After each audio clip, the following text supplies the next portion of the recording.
The sun hammered down on Red Fork with the weight of a blacksmith's anvil, bleaching the dust until it hurt to look at. Isadora Weiss had stopped feeling the heat hours ago. Now there was only thirst, a relentless clawing need that made her tongue stick to the roof of her mouth, and the humiliation that burned hotter than any sun.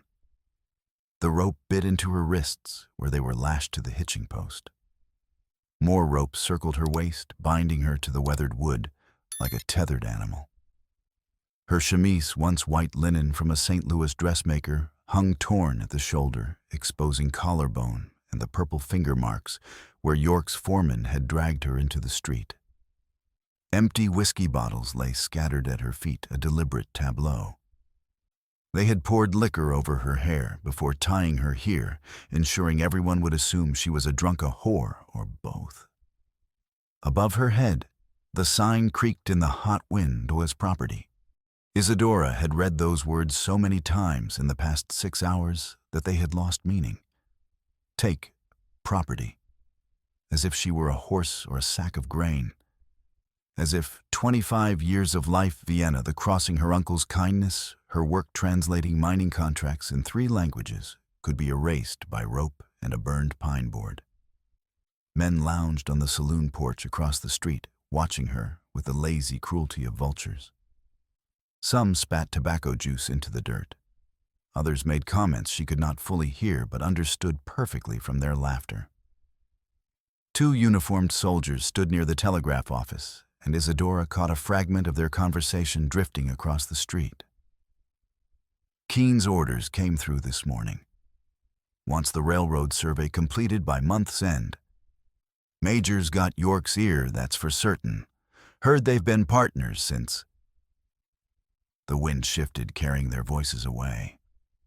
Isadora's mind snagged on the name. Keene. She had seen that name before in her Uncle Henry's papers.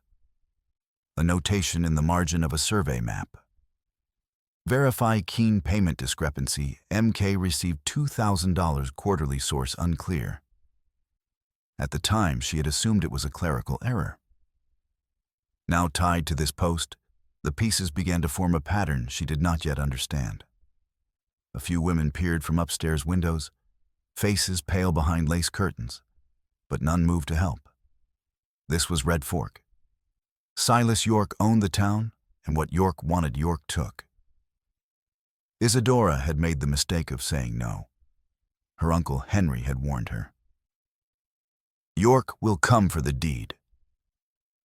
He had said 3 weeks ago, his surveyor's hands shaking as he sealed the leather folio. If anything happens to me, take this to Cheyenne, Wyoming Territory, 1872. To Judge Harlan. Promise me. She had promised. And 2 days later, Henry's body was found at the bottom of a ravine in Ghost Hollow. His skull crushed, his surveying tools scattered. York called it an accident. The Marshal York's man agreed. But Isadora had examined her uncle's boots and found mud from the ridge above the ravine, not the ravine floor. Someone had struck him from behind and pushed him over. Yesterday morning, York's men had kicked in the door of her boarding house. They tore the room apart looking for the folio, but she had hidden it well sewn into the lining of her cloak. When they could not find it, Burrow York's foreman, a thick-necked brute with a scarred nose, had backhanded her across the face hard enough to split her lip. "Where is it?" he had demanded. She said nothing.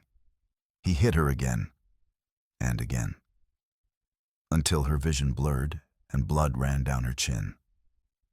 Then he dragged her by the hair into the street, ripped her dress half off, and tied her to this post while a crowd gathered. The whiskey bottles were his final touch. "Let this be a lesson," Burrow announced to the onlookers. "Defy Mr. York and you end up like this. Worthless property free to whoever wants her." No one had taken her. Not yet. But the sun was westering now, and Isadora knew that when darkness fell, someone would. York was counting on it. Either she would be violated and broken, or she would call out for mercy and surrender the folio. Either way, he won. She would not call out. Her father had been a clockmaker in Vienna, a man who believed in precision and integrity. He had taught her that some things could not be compromised. Truth honored the value of a promise. Henry had carried those lessons across an ocean and raised her when fever took her parents. She owed him more than tears. She owed him justice, even if it cost her everything. Hoofbeats approached slow and measured. Isadora opened her eyes, expecting another drunk cowboy. Instead, she saw a man on a paint mare, moving with the controlled stillness of a predator assessing prey. He was Lakota. She recognized the style of his clothing, deerskin leggings darkened with wear. A simple beaded vest over a cotton shirt, moccasins instead of boots. His hair, black and long, was tied back, except for a single eagle feather pinned above his left ear. His face was angular, weathered with high cheekbones, and eyes the color of polished obsidian. He looked to be in his mid-30s, lean and hard in the way of men who lived outdoors. He dismounted and walked toward her. The crowd on the porch stirred, muttering. "Keep moving, Injun," someone called. "She ain't worth the trouble." The man ignored them. He approached slowly, hands visible and empty palms forward. A gesture Isadora understood despite her fear, no threat. He knelt, lowering himself until their eyes were level. "Can you stand?" he asked in English, his accent marking him as someone who had learned the language late but well. Isadora's breath caught. It was the first kind voice she had heard in a day. "If you cut me loose." He studied her face for a moment, then nodded. His hand moved to the knife at his belt, a broad-bladed skinning knife with a bone handle. The movement was deliberate, meant to be seen by the watching crowd. "Hold there." A deputy on horseback pushed forward Tin Star, crooked on his vest. "That woman's claimed property. Sign says so. You got no right." The Lakota man said nothing. He cut the rope at Isadora's wrists with a single upward stroke. Blood rushed back into her hands, and she gasped at the painful tingling. He moved to the rope at her waist. "I said hold, you deaf savage." He cut the second rope. It fell away in coils. Isadora swayed forward, her legs weak from hours of standing, and he caught her elbow to steady her. His grip was firm but careful, avoiding the bruises. The deputy's partner raised a shotgun. "Step back or I'll blow you in half." The crowd noise swelled, shouts, curses, the scrape of boots on boardwalks as men moved closer. Isadora felt the Lakota man's hand tighten fractionally on her arm, a warning. Then he released her, pulled a small leather pouch from his belt, and hurled it underhand at the mounted man's horse. The pouch burst against the animal's chest in a cloud of gray dust. The horse reared, panicked and blinded, and the shotgun discharged into the sky with a deafening roar. Buckshot shredded the saloon awning. Men scattered, cursing. The deputy's mount sidled nervously, and in the chaos, the Lakota warrior moved. He crossed the distance in 3 strides, seized the shotgun barrel, while the rider struggled to control his horse and twisted hard. The man yelped and lost his grip. The warrior reversed the weapon and drove the stock into the rider's ribs. The man toppled sideways into the dirt with a grunt. The deputy drew his pistol hammer, clicking back. "You just signed your death warrant." The warrior tossed the shotgun aside, halfway between them, barrel pointed at neither. Then he turned his back on the deputy, a calculated insult, and walked to Isadora. She stood trembling, one hand pressed to the hitching post for balance. Her chemise hung off one shoulder, exposing too much skin. The warrior slipped off his vest without a word and draped it over her shoulders. "You stand when I say," he murmured low enough that only she could hear. Not a command, a promise. He slipped his arm around her back, taking her weight as her legs threatened to buckle. Isadora leaned into him, feeling the warmth of his body through the thin fabric of his shirt, the solid strength of muscle and bone. Their eyes met hers, dark brown, flecked with amber, his black and unwavering. Something passed between them in that instant recognition, not of each other, but of shared defiance. Slowly, deliberately, he guided her toward his mare. The crowd parted reluctantly, a few men spitting at their feet, but none blocking the way. When they reached the horse, he lifted her into the saddle with surprising gentleness, then swung up behind her. "You'll hang for this, redskin." The deputy shouted, pistol still drawn, but not firing. "Stealing claimed property." The warrior did not answer. He nudged the mare into a walk, heading toward the far end of town, where the wagon road split toward the foothills. Isadora sat stiffly in front of him, her spine pressed against his chest, her hands gripping the pommel so hard her knuckles went white. She could feel his heartbeat steady, unhurried against her back. As they passed the last building, she found her voice. "Why?" The question hung in the hot air.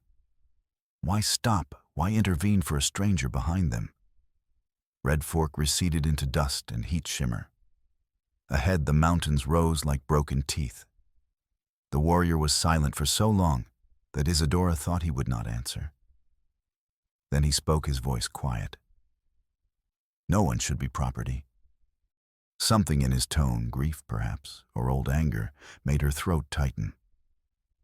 She turned her head slightly, catching his profile, the strong line of his jaw, the set of his mouth, the distant look in his eyes. "Thank you," she whispered. He did not respond, but his arm tightened fractionally around her waist, steadying her as the mare picked up speed. And for the first time since her uncle's death, Isadora felt something other than despair. Not quite hope, that would be foolish, but possibility. She was alive. And the folio still hidden in the lining of her torn cloak was intact. Red Fork fell away behind them as the sun dipped toward the mountains, painting the sky in shades of rust and gold. Chaska kept the mare to a steady walk, conserving her strength, while his eyes swept the landscape in constant assessment. He had not survived 37 years, first as a scout for the army, then as a hunted man, by assuming safety. The woman in front of him had stopped trembling, which was good. Trembling meant shock, and shock made people unpredictable. She sat straighter now, her breathing slower, though he could still feel the tension in her body. She had been hurt, humiliated, and likely worse was planned. But she had not broken. That took strength. "My name is Isadora Weiss," she said after they had ridden a mile. Chaska grunted acknowledgement, but offered nothing in return. Names were currency, and he had not decided how much to spend. "I work as a translator," she continued. "German, French, some Italian, for European investors assessing mining claims. My uncle was Henry Weiss, a surveyor. He held a deed to a claim in Ghost Hollow, the basin north of Red Fork, where the spring floods originate. There is a spring there, unregistered. Silas York wanted it. My uncle refused to sell. 3 weeks ago, Henry went up to mark new survey stakes. They found him dead, called it an accident. It was not." Chaska listened without interrupting. The story was familiar: greedy men, stolen land, convenient deaths. The West was built on such stories. "Henry sent me a folio before he died," Isadora continued. "Documents proving his claim and other things. Evidence York would kill to suppress. I was supposed to take it to the territorial judge in Cheyenne, but York's men came first." "You still have this folio?" "Yes, sewn into my cloak lining. They searched, but did not find it." "Smart," Chaska approved. "They will come after us. Many men, well armed." "I know." He exhaled slowly through his nose. He had intervened on impulse, driven by old rage and the simple wrongness of what he had seen. But now he was committed. York would not let the insult stand. There would be a price on Chaska's head by nightfall, if there was not one already. Lakota in white towns were rarely welcome, and ones who defied authority even less so. Cheyenne is 200 miles, he said. North and east. We will not make it on foot. Then what do you suggest? Find allies, horses, supplies, then move fast. Isadora twisted slightly to look at him. You said we. Yes. You do not have to help me. You have already... I choose it. Chaska interrupted. Do not waste time arguing. She studied his face for a moment, then nodded. Then I will not. Smart. Practical. Chaska approved. He guided the mare off the main road, following a dry creek bed lined with cottonwoods. If pursuit came, and it would, the trackers would check the road first. The creek would buy them an hour, maybe two. As the light faded, Chaska found a shallow cave in a limestone bluff, hidden from the road below by scrub oak. He helped Isadora dismount, noting the stiffness in her movements, the way she favored her right side. Her face was a mess of bruises, her lips split and swollen. But her eyes remained clear. We rest here tonight, he said. No fire. Too visible. Isadora nodded, sinking down against the cave wall with a soft exhale of pain. Chaska unsaddled the mare and rubbed her down with handfuls of dry grass, checking her hooves for stones. When he finished, he pulled a strip of jerky from his pack and tore it in half, handing Isadora the larger piece. Eat. You need strength. She took it without argument, chewing slowly. After a moment, she spoke again. You have not told me your name. Chaska hesitated. Then, Chaska. It means firstborn son. Were you? Yes. My brother came 4 years later. Mapia. His voice tightened fractionally. He is dead now. I am sorry. Chaska said nothing. Condolences from strangers were empty sounds, but Isadora did not press, and he respected that. They ate in silence as darkness settled over the prairie. Coyotes yipped in the distance, and the mare shifted nervously. Tell me about the men who will come after us, Chaska said eventually. I need to know what we face. Isadora wrapped the torn cloak, still containing the hidden folio, tighter around her shoulders. Silas York. He is a railroad agent, mid-40s, well-connected. He controls the marshal, the assayer, half the town council. He has money influence and no conscience. His foreman is Burrow, the one who tied me to the post. A brute, but not stupid. And there is another man, a hired gun. Pike. I have only heard his name, but the miners fear him. Chaska's jaw tightened at the name. Pike was known, even among the scattered Lakota bands, a killer with a scarred face and a reputation for cruelty. If Pike was involved, their odds had just worsened considerably. We will need help, he said. There are people in Red Fork who might aid us, if they are still alive. Who? A doctor, a teacher, possibly others who resent York's control. Small resistances can become large ones, if given the right spark. Isadora shifted position, wincing. Chaska noticed and moved closer, examining her in the dim starlight. Where are you hurt? My side. Burrow kicked me when I would not tell him where the folio was hidden. Let me see. She hesitated, then lifted the vest and her remaining undergarment enough to expose her left ribs. Even in the poor light, Chaska could see the deep purple bruising spreading across her side. He probed gently with his fingers, feeling for breaks. Isadora hissed in pain, but did not pull away. Bruised, not broken, he said. But you will hurt for days. Breathing will be difficult. I will manage. Yes, Chaska agreed. I believe you will. He pulled a small tin from his pack, a salve made from bear grease and willow bark, and handed it to her. Apply this tonight and tomorrow. It will help with swelling. Isadora took the tin, their fingers brushing briefly. Thank you for everything. Chaska looked away, uncomfortable with gratitude. Sleep. I will keep a watch. You need rest too. I sleep light. I will wake you in 3 hours. She did not argue further. Within minutes, her breathing slowed and deepened. Chaska sat at the cave entrance, rifle across his knees, and watched the stars wheel overhead. His mind drifted to Mahpia, the way his brother used to laugh, the sound like water over stones. Mahpia had been the dreamer, the one who saw good in people even when experience argued otherwise. Chaska had been the pragmatist, the protector, until the day he failed. 3 years ago, Major Martin Keene had sent them into a ravine west of the Yellowstone to track horse thieves. The official orders said it was reconnaissance. But Chaska had learned later through whispers and drunken boasts of soldiers that Keene had partnered with someone, a railroad man, who wanted Lakota cleared from survey routes. The thieves were there. So were Keene's troopers, hidden on the ridges with torches and oil. When the signal came, they lit the brush and turned the ravine into a furnace. Chaska survived by crawling through a crevice too narrow for flames. Mahpia did not. Keene called it an unfortunate accident. The official report blamed confusion in the smoke.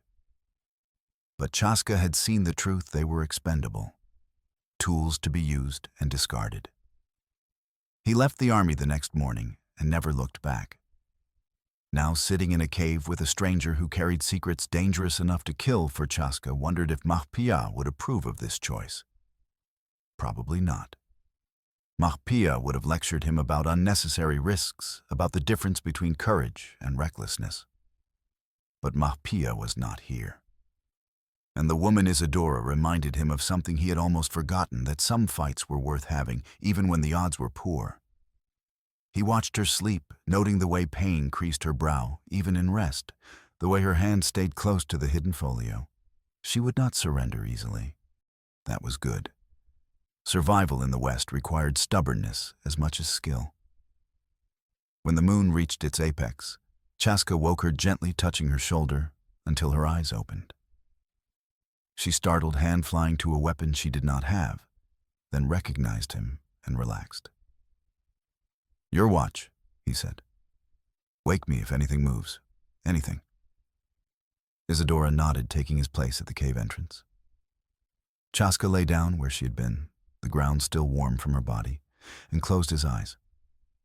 Sleep came quickly, as it always did. But his last conscious thought was of her voice in the street. Thank you.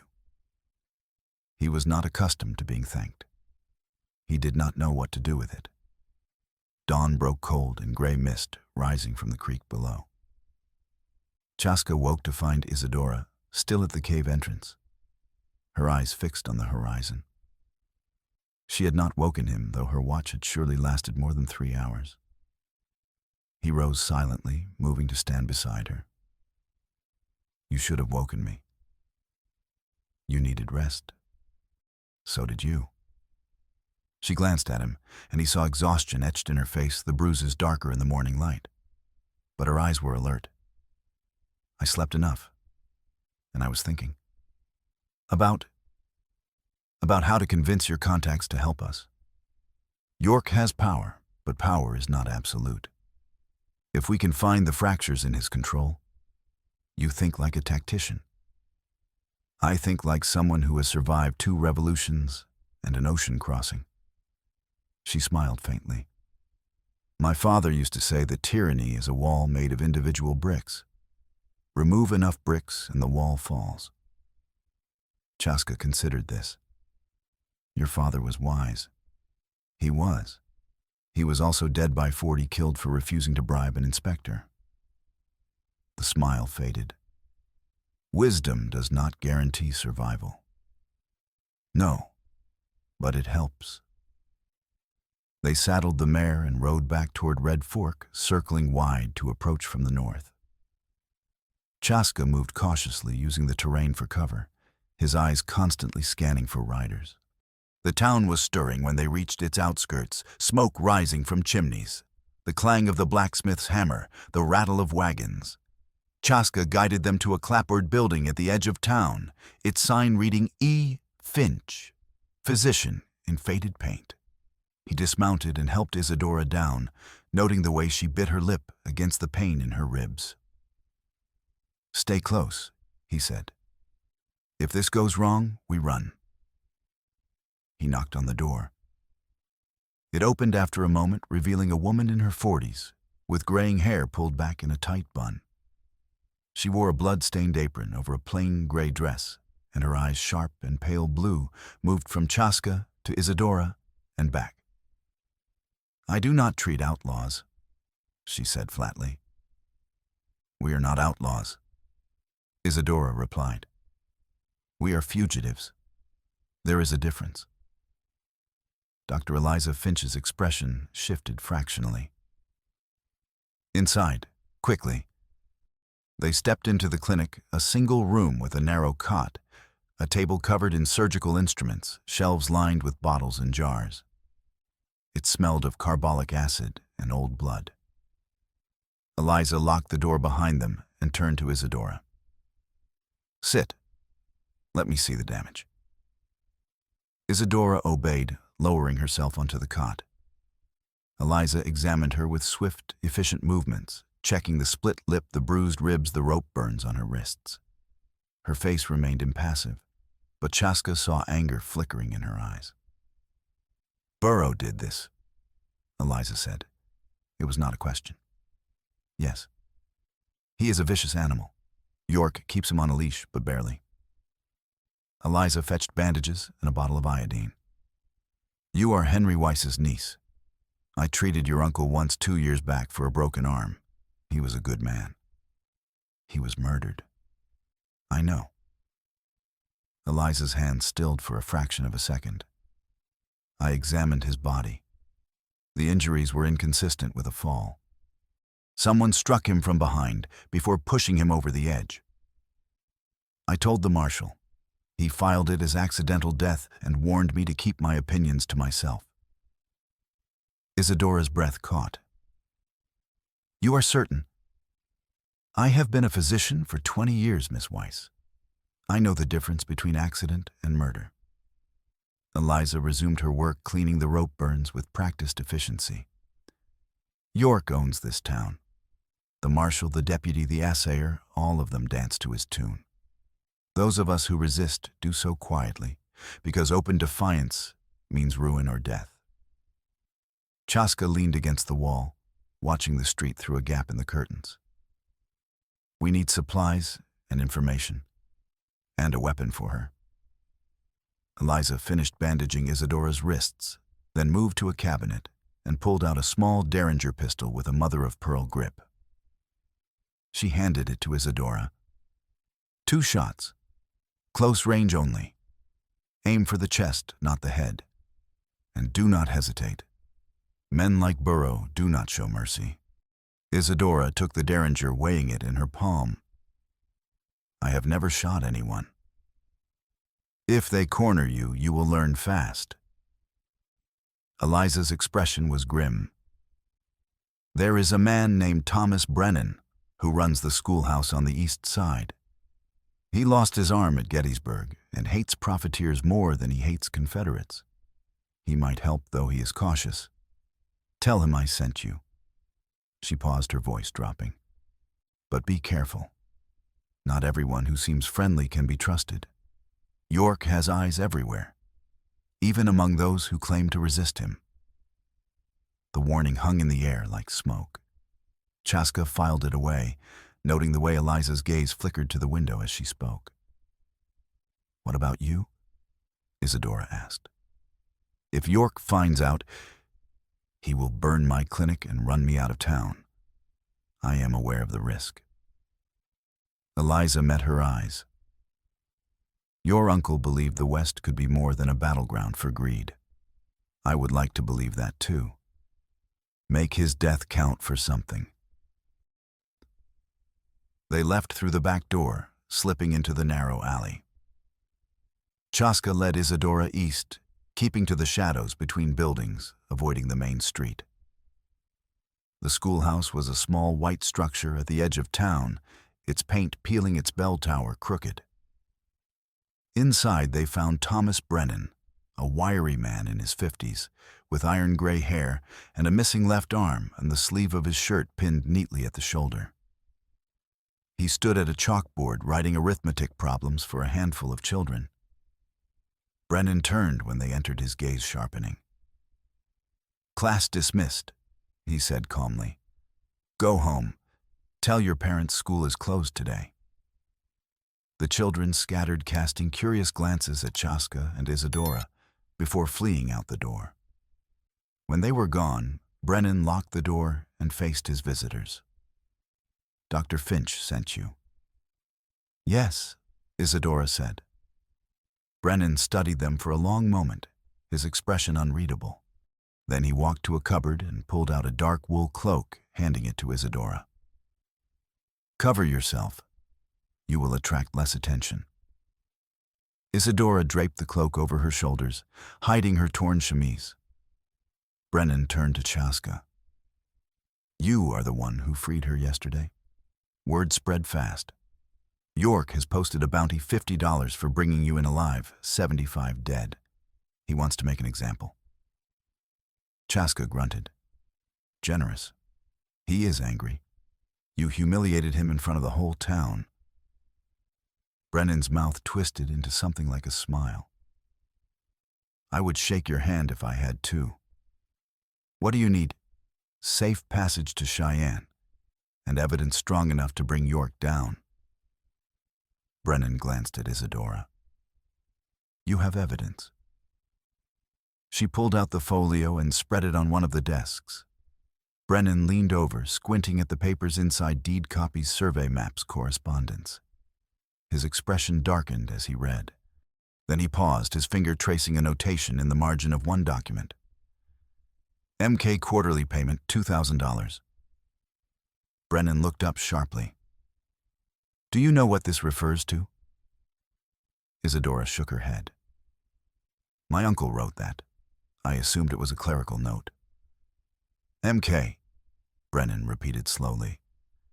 "Major Martin Keene. He commands a field detachment stationed at Fort Bridger. If York was paying Keene?" He trailed off, his face grim. "That is not just corruption. That is treason. Using military force for private gain." Chaska's entire body went rigid. The name struck him like a physical blow. Keene. The man who had sent Mapia to die. The man whose orders had turned a reconnaissance mission into a massacre. "You know Keene," Brennan observed, watching Chaska's reaction. "He murdered my brother." Chaska said, his voice flat and cold. 3 years ago. Burned him alive in a ravine west of the Yellowstone." Brennan's expression shifted to something like pity. "Then you have even more reason to see this through than I thought." He straightened, folding the folio closed. "This evidence is damning. If it reaches the territorial governor, York and Keene both hang. But York will do anything to stop you. Anything." "We know," Isadora said. "No, I do not think you do." Brennan's voice was grave. "I made a copy of Henry's survey map and filed it with the county clerk, a man I trust, though York is pressuring him. But there are others who might seem trustworthy who are not. York has bought or blackmailed half the town, even people who claim to hate him." He paused. "Trust no one you have not tested, and test everyone." Chaska nodded slowly. Eliza's warning echoed in his mind. Not everyone could be trusted. In a town owned by one man, loyalty was a commodity bought and sold like any other. "I can get you another copy of the survey," Brennan said. "But it will take time. An hour, maybe 2. And York's men are already searching." "We will wait outside near the old mill," Chaska said. Brennan hesitated, then unlocked a drawer in his desk and pulled out a key. "There is a safe box under the floorboards behind the stove." Inside is another copy of the survey, and a letter Henry wrote to the Territorial Land Office the day he died. He suspected York would come for him. Take it now. Do not wait. Chaska took the key. Why are you helping us? Brennan's expression hardened. Because I spent 4 years fighting to preserve the Union, and I did not lose my arm, so men like York could turn the West into a feudal kingdom. Your fight is my fight. They found the safe box where Brennan had indicated hidden beneath loose floorboards. Inside lay a rolled survey map, a sealed envelope, and a small pouch of gold coins. But there was also something else, a second envelope unmarked, sealed with red wax. Isadora opened it carefully. Inside was a telegram dated 3 years earlier, orders confirmed. Stop clear survey, route by any means, stop casualties, acceptable stop, MK. Isadora's hands trembled as she read it aloud. Chaska felt his vision narrow, his breath coming harsh through his nostrils. This was proof. Proof that Keene had ordered violence, had used military authority to serve York's interests. Proof that Mahpia's death was not an accident, but murder. We have everything we need, Isadora said quietly, tucking the documents back into her folio. Now we just have to survive long enough to use it. They slipped out the back and made their way to the old mill, waiting in the shadows as the sun climbed higher. An hour passed. Then 2. The heat inside the mill became oppressive. Isadora shifted uncomfortably, her hand pressed to her ribs. Something is wrong, Chaska murmured. Brennan should be here by now. As if in answer, smoke began to rise from the direction of the schoolhouse, thick black smoke that billowed into the sky. Blast, Chaska muttered. They ran. By the time they reached the schoolhouse, flames had engulfed the interior. The front door hung open, kicked off its hinges, and through the smoke, Chaska glimpsed overturned desks, shattered slates, scattered books. A crowd had gathered, townspeople with buckets shouting and cursing, but the fire was too fierce. No one attempted to go inside. Brennan? Isadora gasped. Chaska scanned the crowd and spotted him. Thomas Brennan, kneeling in the dirt 20 feet from the burning building, held at gunpoint by 2 of York's men. His face was bloodied, his remaining arm twisted behind his back. The marshal stood over him, reading from a sheet of paper in a bored monotone. Aiding fugitives, harboring stolen documents, conspiracy to defraud the railroad. Chaska's hand moved instinctively to his rifle, but Isadora caught his wrist. Do not, she whispered urgently. There are too many. We cannot save him. She was right. A dozen armed men surrounded Brennan, and more were approaching. To fight would be suicide. But leaving him felt like swallowing broken glass. As if sensing their presence, Brennan looked up. His eyes found Chaska's across the crowd, and he shook his head once sharply. A warning. Go! Run! One of the deputies struck Brennan across the face with a pistol butt. He crumpled, blood spraying from his nose. The crowd roared, some in approval, others in outrage. In the chaos, Chaska grabbed Isadora's arm and pulled her back into the shadows. We have to leave him, he said, hating the words even as he spoke them. He will die. He chose this. He knew the risk. If we go back, we all die, and Henry's evidence dies with us. Is that what you want? Isadora's face crumpled, tears streaming down her bruised cheeks. But she nodded. No. We go. They ran through the alleys, vaulting fences, cutting through yards where startled chickens squawked and dogs barked. Behind them, shouts erupted. Someone had spotted them. Gunfire, cracked bullets whining past. One struck a fence post inches from Chaska's head, splintering wood. They reached the mare, still tethered where they had left her at the mill. Chaska vaulted into the saddle and hauled Isadora up behind him in a single motion. She wrapped her arms around his waist, pressing close, and he felt her heart pounding against his back like a drum. "Hold tight," he barked. He kicked the mare into a gallop heading north toward the foothills. Behind them, Red Fork erupted in chaos. More shouts, more gunfire. A bullet clipped the mare's flank, drawing a thin line of blood, but she did not falter. Chaska leaned low over her neck, guiding her into a dry wash where the banks provided cover. They rode hard for 2 miles before the pursuit fell back, unable to match the mare's speed on rough terrain. When they finally stopped in a grove of pine trees, the horse was lathered and heaving.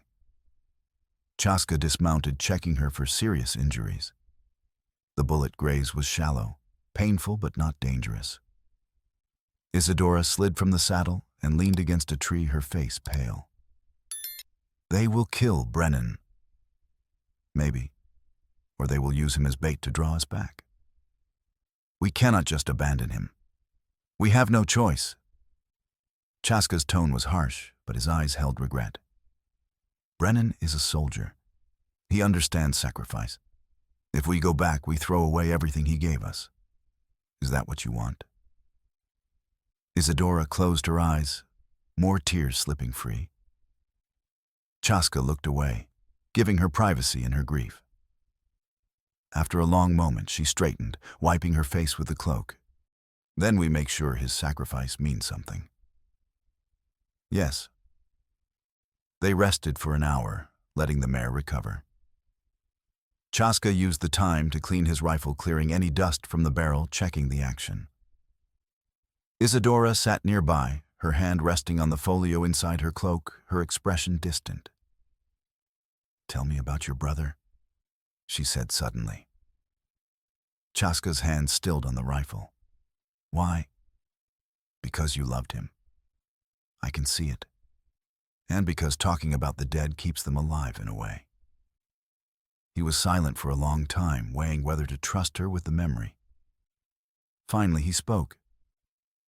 "Mapia. It means cloud. He was 4 years younger than me. Faster, smarter, always laughing. He wanted to be a healer, not a warrior.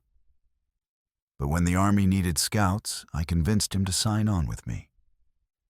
I told him it would be safe, that we would watch each other's backs." Chaska's voice grew rough.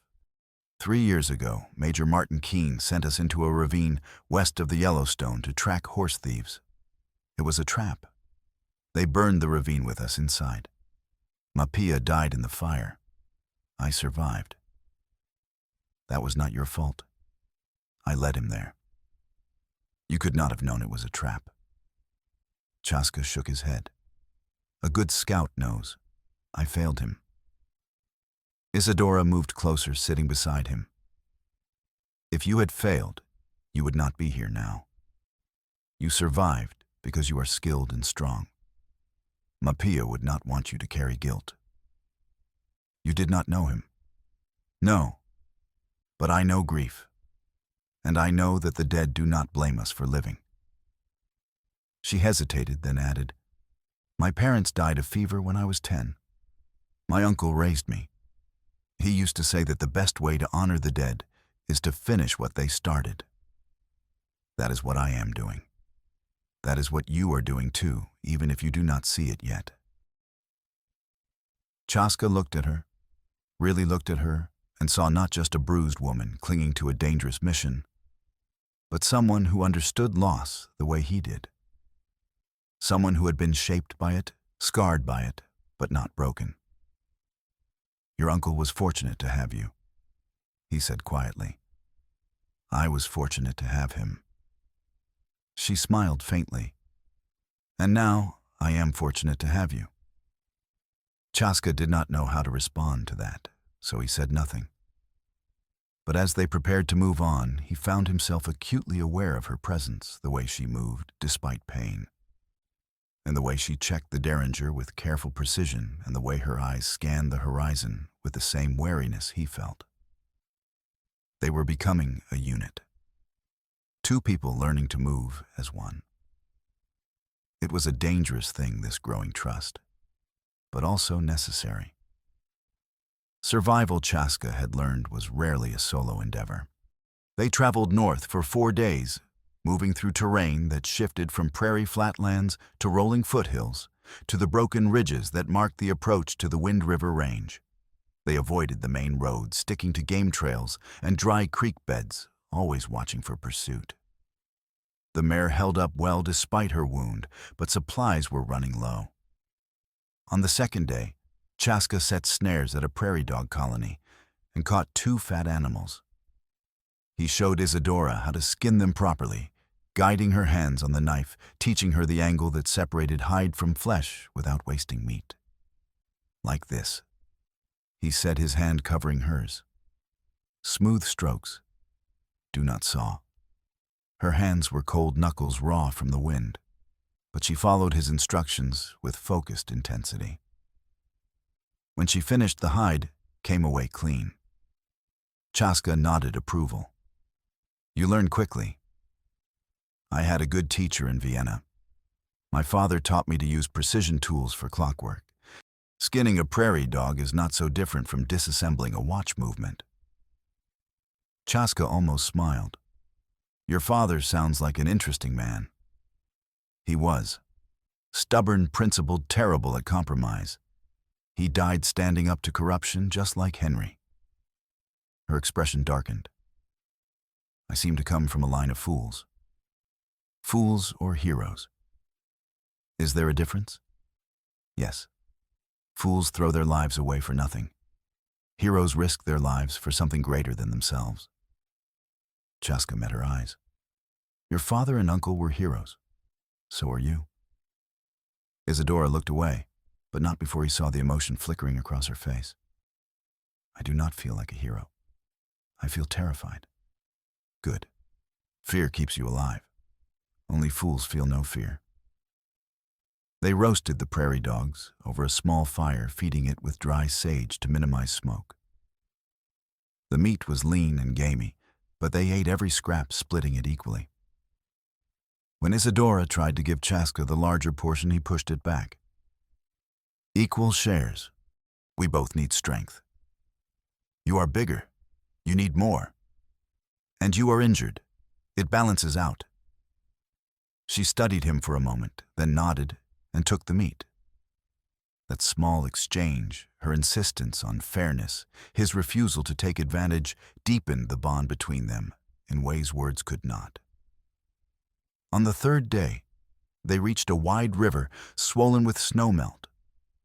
The nearest ford was miles upstream, but Chaska spotted a cluster of driftwood logs jammed against a sandbar and made a decision. We build a raft. It took 2 hours to lash the logs together with strips of hide cut from their own clothing and green willow branches. The result was crude, barely large enough for both of them, but it floated. Chaska cut a long pole from a dead cottonwood and tested its balance. Kneel in the center, he instructed Isadora. Do not stand. If we capsize, grab a log and hold on. Do not let go no matter what. What about you? I will pull from the back. I can swim. So can I. In a dress and cloak with bruised ribs. She opened her mouth to argue, then closed it. Point taken. They pushed off, and immediately the current seized the raft, spinning it sideways. Chaska drove the pole, deep muscles straining as he fought to keep them straight. The river was fiercer than it looked, fast and cold, full of eddies and hidden snags. Isadora knelt in the center, gripping the logs with white-knuckled intensity. A rifle shot cracked across the water. The bullet struck the pole, splintering the end. Chaska glanced back and saw 2 riders on the east bank, not Pike himself, but his men firing from horseback. Too far for accuracy, but close enough to be dangerous. They fired again, and water splashed a foot from the raft. Get down! Chaska shouted. He abandoned the useless pole and dropped to his knees, grabbing Isadora's waist and pulling her flat against the logs. The raft spun wildly now, at the mercy of the current. More shots followed, one punching through the edge of the raft, another whining past Chaska's ear. He felt a hot sting across his ribs, a graze shallow, but bleeding. "You are hit," Isadora gasped. "It is nothing. Stay down." The river carried them into a bend, where willows overhung the water, their branches forming a tunnel. The raft scraped through, and the shooting stopped, blocked by the trees. They drifted another 100 yards before the current weakened enough for Chaska to grab an overhanging branch and pull them to shore. They stumbled onto the muddy bank, soaking wet and shivering. Isadora turned to Chaska immediately, her hands moving to the wound on his ribs. "Let me see. It is just a graze. Let me see." He relented, sitting on a log while she peeled back his shirt. The bullet had carved a shallow furrow across his ribs, bleeding sluggishly. Isadora tore a strip from her already tattered skirt. She had discarded the ruined chemise days ago, keeping only the cloak and a rough wool dress, and bound the wound tightly. "You pulled me down first?" she said quietly, not looking at him. "Yes. You could have been killed. So could you. But you chose to protect me, even at risk to yourself." Chaska met her eyes. "That is what partners do. Is that what we are, partners? What else would we be?" She held his gaze for a moment longer than necessary, something unspoken passing between them. Then she finished tying the bandage and stepped back. "Thank you. Stop thanking me. And stop saving my life." A faint smile tugged at the corner of his mouth. "No." They rested for an hour, wringing out their clothes and letting the sun dry them. As they sat side by side on the riverbank, Isadora spoke again. "Can I ask you something?" Chaska grunted assent. "When this is over, if we survive, what will you do?" He was silent for a long time, staring at the water. "I have not thought beyond survival. Try. I do not know. Return to my mother's people, perhaps, or keep moving. The West is large." "And if you did not want to keep moving?" Chaska glanced at her, hearing the weight beneath the question. "What are you asking, Isadora?" She hesitated, then shook her head. "Nothing. Forget I said anything." But he did not forget. The question lingered in the air between them, unanswered, but not dismissed. And as they rose to continue their journey, Chaska found himself thinking about what a life might look like beyond running beyond vengeance. It was a dangerous thought, but also a compelling one. On the fourth evening, they climbed into pine forests, where the air grew cooler and the ground more forgiving. A storm was building. Chaska could smell it in the wind, see it in the bruised color of the western sky. They needed shelter before it broke. He found the remains of a burned cabin, 4 charred walls still standing, but no roof. Chaska built a fire in the stone hearth, while Isadora gathered pine boughs to make a rough bed. As night fell, the first snowflakes began to drift down fat and wet, melting on contact, but promising more to come. "Snow," Isadora said, surprised. "In late spring. Mountain weather. It will pass by morning, but tonight will be cold." The temperature dropped sharply as the storm intensified. Wind howled through the ruined cabin, and snow began to accumulate in the corners. Isadora wrapped herself in the cloak and sat near the fire, but Chaska could see her shivering despite the flames. "You are cold." "I am fine." "You are shaking." She did not answer. Chaska hesitated, then moved to sit beside her close enough that their shoulders touched. He unfolded his blanket, thin and threadbare but better than nothing, and draped it over both of them. "Share the warmth," he said gruffly. "Do not be stubborn." Isadora glanced at him, then leaned into his side, her head coming to rest against his shoulder. Chaska felt her relax by degrees, the tension draining from her body, They sat like that for a long time, watching the fire burn down to embers while snow accumulated outside. "You know," Isadora said softly, "when I was tied to that post, I thought I was going to die there. Or worse. I had given up hope. And then you came. I was just passing through. No. You chose to stop. You chose to help. That was not chance, Chaska. That was character." He did not answer, uncomfortable with the praise. But he also did not pull away when her hand found his beneath the blanket, her fingers curling around his. "If we do not make it to Cheyenne," she began, "we will. But if we do not, I want you to know that meeting you, traveling with you, it has meant something. You have reminded me that there is still goodness in the world, still honor." Chaska's throat tightened. "Do not talk like that. We will make it." "I hope so." She looked up at him, her eyes reflecting the firelight. "But if we do not, I am glad I am with you. I am glad I am not alone." For a moment, Chaska allowed himself to feel the full weight of what she was saying. The connection forming between them, fragile as new ice, but real. He turned slightly, and their faces were very close, her breath warm on his cheek. "You are not alone," he said quietly. "Neither of us is." The moment stretched, charged with possibility. Then the wind gusted, sending snow swirling through the broken roof, and they pulled apart. But something had shifted between them, an acknowledgement of what was growing, even if neither could yet name it. They slept side by side that night, their bodies pressed together for warmth, the blanket and cloak shared between them. And when Chaska woke before dawn, he found Isadora still nestled against him, her face peaceful in sleep, her hand resting over his heart. For just a moment, he allowed himself to imagine a future where this was not an act of survival, but a choice freely made. A future where warmth and closeness were not luxuries stolen in the dark. Then he shook the thought away and began preparing for another day on the run.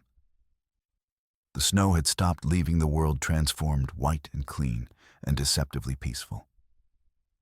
But Chaska knew better than to trust appearances. Somewhere behind them, York's men were still hunting, and ahead the road to Cheyenne stretched long and dangerous. But they were still alive, still together. And that, for now, was enough. On the 5th day, disaster struck. They were crossing a high meadow when riders appeared on the ridge above, 6 of them, led by a man on a gray horse. Even at a distance, Chaska recognized Pike. The scarred gunman sat his mount with casual confidence, a Spencer rifle resting across his saddle. "Run!" Chaska shouted. They spurred the mare toward the tree line, but she was exhausted from days of hard travel and could not outrun fresh horses. Pike's men spread out, cutting off escape routes, herding them toward a narrow canyon with steep walls. "It is a trap," Isadora gasped. Chaska saw it too late. They were being funneled into a kill zone. He yanked the mare sideways, trying to break through the line, but gunfire erupted. A bullet struck the mare's shoulder, and she screamed, stumbling. Chaska and Isadora tumbled from the saddle, hitting the ground hard. Chaska rolled, coming up with his rifle, but Pike's men were already dismounting, rifles trained on them. The mare lay on her side, breathing in ragged gasps, blood pooling beneath her. Chaska felt something break inside his chest, not fear, but fury. The horse had carried them faithfully, and now she would die because of him. "Do not move," Pike called, walking forward. His voice was cold, emotionless. "Hands where I can see them." Chaska and Isadora raised their hands slowly. Pike approached his Spencer, never wavering. "You have given me a lot of trouble," Pike said. "More than most. I respect that. But the chase ends here. Give me the folio and I will make it quick. Refuse and—" He glanced at Isadora, and his meaning was clear. "Go to hell," Isadora spat. Pike shrugged. "Your choice." He raised the rifle. Chaska lunged not for Pike, but for Isadora, trying to shield her with his body. The rifle cracked and pain exploded in Chaska's left shoulder. He collapsed, blood spreading across his shirt. "Chaska." Isadora's scream echoed off the canyon walls. Through the haze of pain, Chaska saw her pull the derringer from her cloak. She fired once, twice. The first shot went wide. The second struck one of Pike's men in the chest. He fell without a sound. Pike swung the rifle toward Isadora. Chaska, moving on instinct, grabbed a fist-sized rock and hurled it. The rock struck Pike's wrist, and his shot went wide. In that instant of confusion, a sound cut through the air, a whistle sharp and piercing. Riders appeared on the ridge above, not York's men, but Lakota warriors. 7 of them armed with rifles and bows. They descended into the canyon with whooping cries, and Pike's men scattered in panic. Pike himself stood his ground, firing at the new arrivals, but he was outnumbered. One of the warriors, an older man with gray braids, rode straight at Pike, swinging a war club. Pike ducked and ran for his horse, vaulting into the saddle and fleeing with his remaining men. The old warrior reined in beside Chaska and dismounted. "Chaska, firstborn, I thought you were dead." Chaska recognized him through the pain. "Tatanka Mani, Walking Bull, you are far from the summer camps. We hunt. We saw smoke, heard shots, came to see." Tatanka Mani knelt, examining Chaska's wound. "Bullet went through. Clean. You are lucky." "Thank you for the timing." Tatanka Mani grunted. "Who is the woman?" "Isadora. She—" Chaska struggled to find words in his native language. "She carries truth. Evidence against corrupt men. I am helping her." Tatanka Mani studied Isadora, who stood frozen, the derringer still in her hand, her eyes wide. "She shot a man to protect you." "Yes." "Then she has courage." Tatanka Mani turned to his warriors and spoke rapidly in Lakota. They moved to help, one of them examining the dying mare with sorrow, another gathering their scattered supplies. Isadora knelt beside Chaska, her hands shaking as she pressed fabric against his shoulder wound. "How bad is it?" "Through and through. Hurts, but I will live." "You jumped in front of me." "Yes." "You idiot. You beautiful idiot." Tears streamed down her face. "You could have died. So could you." Chaska reached up with his good hand and touched her cheek. "I chose, just as you chose to shoot that man. I killed him. To save my life. That is not murder. That is survival." Tatanka Mani spoke to Chaska in Lakota. "We cannot take you with us. The army patrols are too close, and we have women and children in our camp. But I can give you horses and supplies. 1 day's ride north is a trading post, Fort Bridger. There you can find help." Fort Bridger is where Keene holds a field detachment.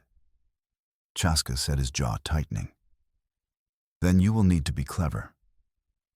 Tatanka Mani smiled grimly. "You were always clever, Chaska. That is why you survived when Mapia did not." The words meant as comfort cut deep, but Chaska nodded. "Thank you, Walking Bull. I will not forget this debt." "There is no debt between brothers." Tatanka Mani clasped Chaska's good shoulder briefly, then stood. "Go. We will delay any pursuit we find." The warriors provided 2 horses, sturdy Plains ponies, and transferred supplies to them. One warrior knelt beside the dying mare, spoke a prayer, and ended her suffering with a knife. Chaska looked away, throat tight. When everything was ready, Tatanka Mani helped Chaska mount. Isadora swung up behind him on the second horse, and they rode north, leaving the canyon and the body of Pike's man behind. Who were they? Isadora asked after they had ridden a mile. Lakota, from my mother's band. The old man Tatankamani taught me to track when I was a boy. They saved our lives. Yes. And now they will be hunted because of it. Chaska was silent for a moment. They chose, as we all choose. Fort Bridger was a low cluster of buildings surrounded by a stockade fence flying the American flag. Chaska approached cautiously, scouting the perimeter before they entered. His shoulder throbbed with every movement, and blood had soaked through the makeshift bandage, but the bleeding had slowed. Keen commands here. Isadora said, her voice tense. If he sees you, he will not recognize me. 3 years have passed, and to him all Lakota look the same. Chaska's voice was bitter. We are ghosts to men like him, nameless, interchangeable. They rode through the gate as evening fell, drawing stares, but no immediate challenge. Chaska's appearance, a wounded Lakota with a white woman, was unusual, but not unheard of. Trappers, scouts, and mixed-race families passed through frontier forts regularly. They found the trading post a squat building reeking of tobacco and whiskey. Inside, a grizzled man with a missing eye looked them over. Need supplies, Chaska said, and information. The trader spat into a brass spittoon. Got supplies. Information costs extra. Chaska laid 2 gold coins on the counter from Brennan's cash. We need to reach Cheyenne. Fastest route, avoiding army patrols and bounty hunters. The trader's remaining eye gleamed. You are the ones York's men are hunting. $50 bounty. Isadora tensed, but Chaska remained calm. 75 if I am dead. You could try to collect, but you would have to kill me first, and that is harder than it looks. The trader laughed, a wheezing sound. I like you, Redskin. Got sand. He pocketed the coins. Fastest route is through the pass, but it is guarded. Army checkpoint. You will not get through. Then what do you suggest? There is another way. Old Smuggler's Trail over the Medicine Bow Range. Rough going, but it comes out near Cheyenne. 3 days hard riding, maybe 4 if the weather holds. He paused. But there is something else you should know. Major Keene left 2 hours ago, riding hard for Ghost Hollow with a detachment of cavalry. Word came by telegraph that York needs military support to suppress a Lakota uprising. Chaska's blood ran cold. Blood. There is no uprising. I know, you know. But Keene will use it as an excuse to clear the area. Anyone who resists York miners, settlers, Lakota, they will all be branded as hostiles. The trader's expression was grim. Whatever you are carrying, son, you better get it to Cheyenne fast, because Keene and York are about to start a war. Isadora's face went pale. Dr. Finch, the miners. If Keene attacks, they will be slaughtered. Chaska finished. He turned to the trader. We need a map of the smuggler's trail, and we need it now. The trader provided the map along with fresh supplies, ammunition, and medical supplies. Chaska dressed his wound properly, gritting his teeth as Isadora cleaned it with whiskey and packed it with cloth. When they were ready, they rode out under cover of darkness, heading for the mountains. We should turn back, Isadora said as they climbed. Warn them. We cannot. If we return to Ghost Hollow, we will be trapped. Our only chance is to reach Cheyenne, get the evidence to Judge Harlan, and force him to intervene. But they will die. They will die whether we go back or not. But if we reach the judge, their deaths might mean something. If we fail, York and Keene win everything. Isadora was silent for a long time. Then, I hate this. I hate that you are right. So do I. They rode through the night, following the smuggler's trail by moonlight. The path was treacherous, narrow switchbacks, loose scree sheer drops into darkness. Chaska's wounded shoulders screamed with every jolt, but he did not slow. Time was their enemy now. At dawn, they paused to rest the horses and eat. Isadora sat close to Chaska, her hand finding his. "When we reach Cheyenne," she said quietly, "what happens to us? We deliver the evidence. We testify. And then—" Chaska trailed off. "And then—" He looked at her, this woman who had been beaten and humiliated, who had killed to save his life, who had ridden through hell at his side. And he made a choice. "And then, if you will have me, I stay with you. Build something. I am tired of running, Isadora. Tired of being alone." Her eyes filled with tears. "I would like that." He leaned forward, ignoring the pain in his shoulder, and kissed her. It was brief, tender, full of promise.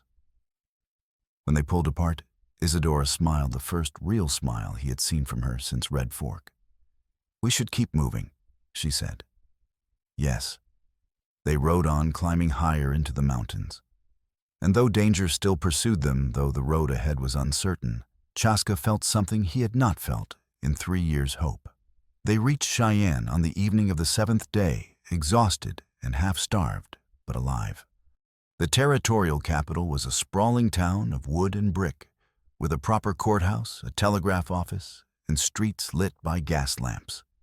It felt like civilization after the wilderness, both comforting and alien. They went directly to Judge Harlan's office, a brick building near the courthouse. The judge was a gray-haired man in his 60s, severe and skeptical. He listened to their story with narrowed eyes, examining the documents Isadora spread before him.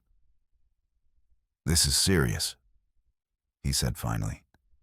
"If true, this represents corruption at the highest levels. But it will take time to verify, to issue warrants." "There is no time," Chaska interrupted. "Major Keene is moving on Ghost Hollow now. He will claim to be suppressing an uprising, but he is really silencing witnesses. If you do not act immediately, dozens of innocent people will die." Judge Harlan studied Chaska for a long moment. "You were a scout for the army." "Yes." "And you believe this evidence is genuine?"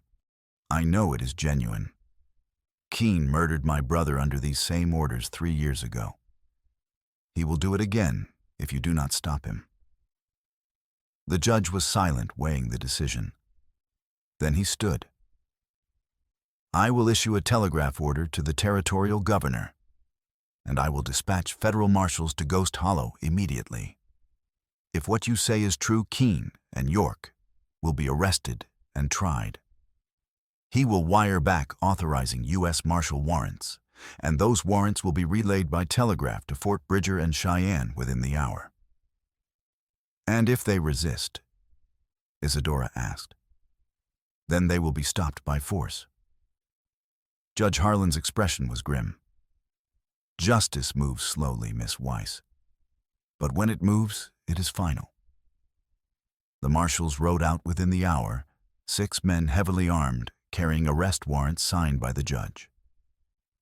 Chaska and Isadora followed at a distance, unable to stay away, despite their exhaustion. The journey back to Ghost Hollow took 3 days, and with each mile, Chaska felt the tension coil tighter in his chest. They arrived to find the hollow transformed into a battlefield. Miners and townspeople had barricaded themselves in the mine buildings, exchanging sporadic gunfire with York's men. Keene's cavalry detachment had just arrived, and soldiers were dismounting, preparing to assault the barricades. The marshals rode into the chaos, shouting orders, displaying their warrants. There was a tense standoff, Keene refusing to stand down, the marshals threatening to arrest him on the spot. And then from the mine buildings, Dr. Eliza Finch emerged, hands raised, carrying documents. "I have evidence," she shouted. "Copies of everything. If you kill us, the truth still lives."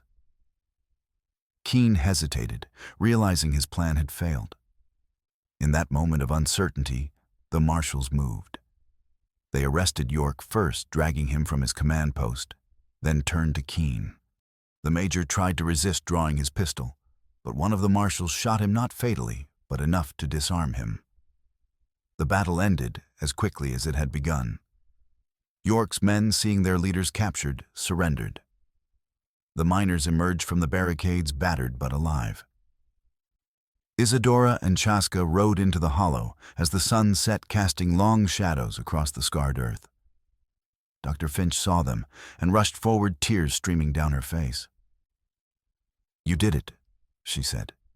"You brought justice." "Not just us," Isadora replied, glancing at Chaska. "All of us." 2 months later, the trials concluded. Silas York was hanged for murder and conspiracy. Major Martin Keene was court-martialed and sentenced to death for treason and the unlawful killing of civilians. Burrow and Pike, who had vanished during the chaos, were declared outlaws, their bounties still standing, but rarely pursued. The spring at Ghost Hollow was declared public trust, protected by territorial law. The miners formed a cooperative to manage it, fairly ensuring water access for all. Thomas Brennan survived his beating and returned to teaching, though his school now bore Henry Weiss's name. And Chaska and Isadora stood at Henry's grave one last time, marking it with a proper stone that read, "Henry Weiss Surveyor, Visionary, Martyr for Justice." "He would be proud of you," Chaska said quietly. Isadora rested her head against his good shoulder, and the wounded one still healing, but improving daily. "Of us," she corrected. "He would be proud of us." They walked back down the hill together, toward the small cabin they had built near the spring. It was rough, simple, but it was theirs. A place to rest, to heal, to build a future from the ashes of the past. As they reached the door, Isadora turned to Chaska. "Do you ever regret it, stopping that day in Red Fork?" Chaska looked at her, the woman who had become his partner, his companion, the person who had reminded him that honor still existed in a brutal world, and shook his head. "Never." "Good." She smiled, took his hand, and led him inside. Behind them, the sun set over Ghost Hollow, painting the sky in shades of gold and crimson. And in the quiet that followed the spring flowed clear and cold, a testament to one man's integrity and two people's courage to fight for what was right.